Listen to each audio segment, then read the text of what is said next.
Nakasamsam ang mga otoridad ng tinatayang 6 na milyong pisong halaga ng matataas na kalibreng baril na para umano sa Abu Sayyaf sa San Juan City kaninang umaga. Mula sa Kamkrame, may report si Leia Ilagan live.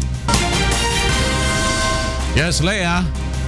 Magandang tanghali sa Flor, dating kandidato sa pagkabisi gobernador ang dadakip na supplier ng baril at mga bala ng Abu Sayyaf na si Unding Kenneth Isa.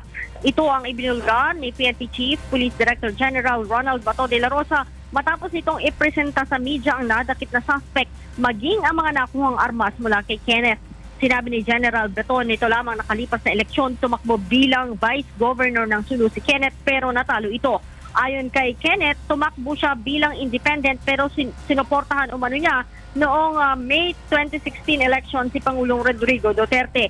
Dahil dito iniimbestigahan na ng CIDG kung sinong mga politiko ang posibleng kasabwat o konektado sa iligal na gawain ni Kenneth. Nagalit naman si General Bato sa suspect nang sabihin umano siya na magkakampi sila ng PNP chief dahil sa pareho silang taga Mindanao at sumusuporta kay Duterte at dahil sa pangiti-ngiti pa ito na tila relax na relax habang inihaharap sa media. Balik sa iyo, Flor.